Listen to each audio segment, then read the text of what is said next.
बहुत पुरानी बात है। एक राज्य में एक राजा राज्य करता था। राजा के महल के पास एक सुंदर सा सब्जी का बागान था। राजा को बैंगन बहुत पसंद थे, इसलिए उसने एक नई किस्म के बैंगन अपने बागान में लगवाए। जब बैंगन की फसल आई तो राजा ने सोचा एक भव्य भोज का आयोजन किया जाए, जिसमें महल के सभी मंत्री, सैनिक और कर्मचारी शामिल होंगे। रसोइयों ने बड़े जतन से बैंगन का भरता और बाटी तैयार की। खाना इतना स्वादिष्ट था कि राजा सहित सभी दरबारी जी भर के खा गए। राजा का एक प्रिय मंत्री भी इस भोज में शामिल था। उसे बैंगन का भरता इतना पसंद आया कि उसने थोड़ा सा खाना अपने घर ले लिया।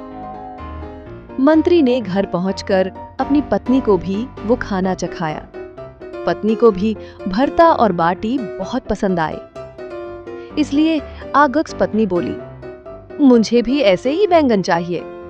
राजा के बागान से लाओ, मैं भी बनाऊंगी। मंत्री बोला, भगवान, ये राजा के बागान के बैंगन हैं। चोरी करने पर कठोर सजा मिलती है। पत्नी ने धमकी दी, अगर बैंगन नहीं लाए तो मैं मायके चली जाऊंगी। मंत्री को राजा के क्रोध से ज्यादा अपनी पत्नी का क्रोध डरावना लगा। अगली सुबह मंत्री महल पहुंचा, बागान का मुआयना किया और चुप्पे से कुछ बैंगन तोड़ लिए। शाम को पत्नी ने भरता बनाया। खुशबू से घर महक उठा। दोनों ने मिलकर जी भर के खाया। पत्नी बोली, अब हमारे बेटे को भी खिलाते हैं। मंत्री बोला, नहीं, वो कभी झूठ नहीं बोलता। अगर उसने सच बता दिया तो? पत्नी नहीं मानी। मंत्री को एक युक्ति सूझी। वो पानी लेकर छत पर गया, बेटे के ऊपर डाला जैसे तेज बारिश हो रही हो। बोला, बेटा, बहुत तेज बारिश हो रही है, नीचे चलो। कपड़े बदले गए, भरता और बाटी परोसे गए। बेटे ने भी स्वाद ले लेकर खाया। दूसरे दिन राजा को खबर मिली, महल के बैंगन चोरी हो गए हैं। राजा ने सैनिकों को चोर ढूंढने भेजा। जांच में पता चला मंत्री सुबह मगान में आया था। राजा ने मंत्री को बुलवाया, पूछा, क्या तुमने बैंगन चुराए हैं? महाराज, मेरी इतनी हिम्मत नहीं कि मैं चोरी करूं।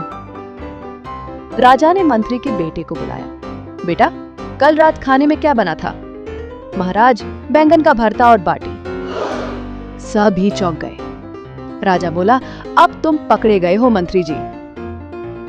महाराज, बस एक प्रश्न पूछिए, कल रात मौसम कैसा था? राजा ने फिर बेटे से पूछा, बेटा, कल रात मौसम कैसा था?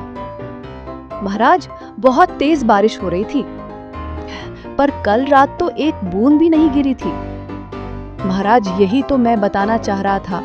दरअसल बेटा सपना देख रहा था। उसे परसों खाए गए भरते का स्वाद सपने में आ रहा था। राजा मुस्कुराया। वो जान गया कि मंत्री ने चोरी की है, लेकिन उसकी बुद्धिमानी से बहुत प्रभावित हुआ। राजा ने मंत्री को क्षमा कर दिया। दरबार में सभी हंस पड़े।